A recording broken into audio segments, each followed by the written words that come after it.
The City Thunder, and upon clearing waivers, gentlemen, listen to this, plans to sign with the New York Knicks. Sources telling our Adrian Wojnarowski. So, Max, let's start with you. What's your reaction to this news? It's a nice fit. He's, first of all, from the area. Secondly, and that's not even first of all, he's a very good player.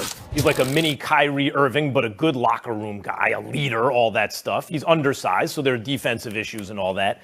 But there's a bigger issue here. For all the hype about the Knicks, they're now locked in long-term to a team whose ceiling is the second round. We know they're not getting to a conference finals with this team. It's like a typical Tibbs team so far. But it'd be one thing if they had flexibility going forward. But they're locked in long-term. We saw in the playoffs, Julius Randle is at best a real best option on a championship contender. He's not a first option. Unless, Sam, so Kemba's a nice fit, but it's indicative of the fact that the Knicks have once again stalled in this latest kind of reboot where people are getting enthusiastic about it. They're once again in a position where they're unlikely to really break through and contend for a title based on the commitments they have to the players. The one guy I can see on the team, Sam, who if he breaks through and it's possible, maybe they could be better than that, is Barrett, RJ Barrett. But I don't know, can he go from a guy who maybe one day might make an all-star team to a perennial all-star? And even that move, absent a major superstar demanding a trade to the Knicks and the Knicks being able to put some of these guys together for him, they've stalled.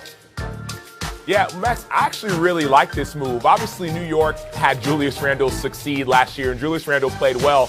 But now you're adding Kemba Walker, right? We all know what Kemba can do. We all know he's talented. Now you're getting better. Is it where you want to go? No, but you've got a former MVP, Derrick Rose, so you have him in place. You have Julius Randle in place. You get a point guard in place. It doesn't get you tremendously better, but maybe you do have a guy who wants to go to New York and make New York great again. I think that this is a really good move for the New York Knicks. I think it makes them better. I think you get a floor general in Kemba Walker, who wasn't doing well in Boston. We saw what happened even last year. I think this is a great move for New York, and I think it's a step in the right direction. Yes, more needs to be done. That is obvious. That's abundantly clear. But this is a very good step in the right direction.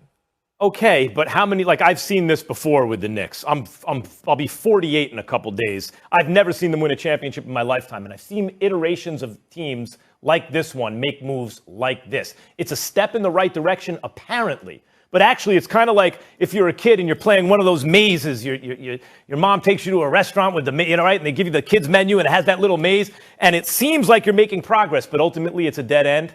And the route that looked like maybe, let me take this route. It's not, but it actually gets you there. This ain't the route that gets you there. This is the dead end route if you're looking for a championship. I'm just being honest about it. I'm not hating on the Knicks. Sometimes I like to, but that's not what I'm doing now. They're a tough out. This Knicks team is a tough out. They have a bunch of players who are above average at what they do at best, and they have no breakout stars. Derrick Rose is tremendous at this point in his career, but it's at this point in his career. He's not what he once was. Guys like Robinson and some of the other supporting cast, they're nice players. There are no impact players that can carry a team to a championship here, obviously. Yeah, without a doubt. They need more. New York needs more. But even with those mazes, you go through those mazes, you go the wrong direction, and all of a sudden, I got little kids, they do the mazes, they go back and they find the right way. So I think this is going down that direction and saying, hey, all right, we made a little progress, we figured out what works, but let's go back and let's find one of those superstars that may come and say, I'm going to come to New York, right? We talked about it. We talk about super teams in LA, super teams in Boston. What if we could make a super team in New York? Find one superstar, some impact player to come and really be the go-to guy. There is a super team in New York. There is a super team in New York. They're not messing around, guys, and neither are we, because we have quite the show for you today. What's going on, everybody? Welcome on into First Take. I'm Charlie Arnold. Stephen A. Smith. Where's Stephen A? That's a good question. I'm better looking. I'm the better looking version, so I got you, Max.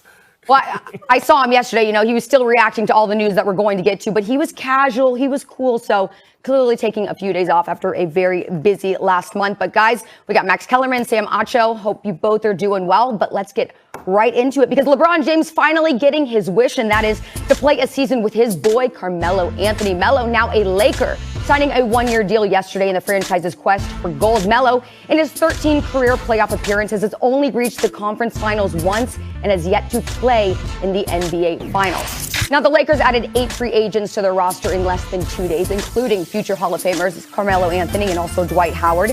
Pairing Anthony with LeBron James means the Lakers now have 2 of the top 10 scorers in NBA history. And guys, look, it's First Take. You know, we love to speculate early. And now that we have a big 3 on both coasts, we have Kyrie, KD, and Harden for the Nets, and then also LeBron, AD, and Russell Westbrook on the Lakers, along with several other key additions in LA. I got to ask you, Max, should the Lakers be favorites over the Nets to win the championship next year? No, they shouldn't. They have a legitimate answer now. They have 3 different kinds of cats, but they shouldn't be favored to beat the Nets. Let's not forget that the Nets were humiliating the eventual champions. The Bucks were getting crushed. Harden wasn't playing. James Harden, game for game, was the best player in the NBA in the regular season this year, playing the best basketball of a career that's included MVPs, right? And he was better than ever. Didn't play. And the Lakers were wiping the floor. Sorry, the Nets were wiping the floor with the Bucks. What if they had all 3 guys?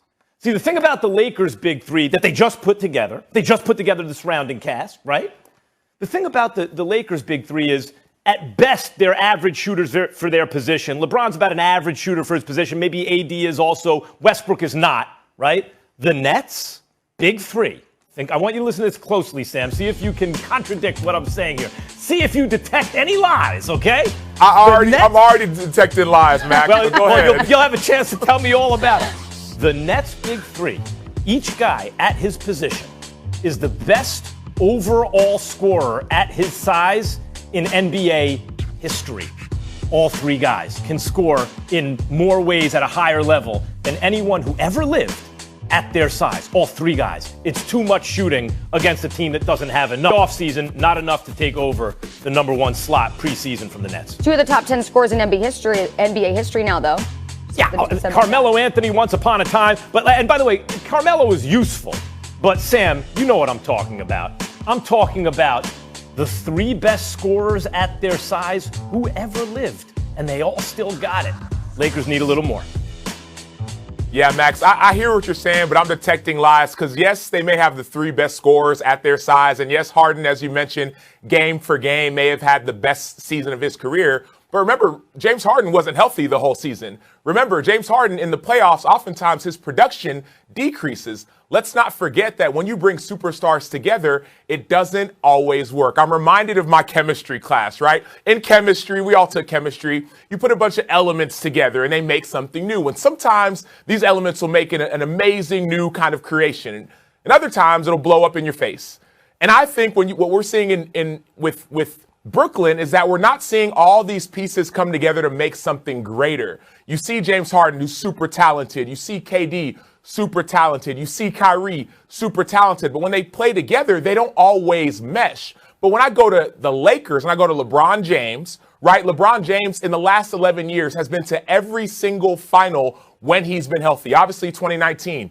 Wasn't healthy. They didn't go. Obviously, last year, LeBron wasn't healthy. They didn't go. So it's more than just about the talent you have when it comes to scoring. It's also about what kind of leader are you. If I'm picking a team, Max, you can look at me as however you want to look at me. If I'm picking a team, I'm picking a LeBron James-led team every single day of the week. Get to the finals.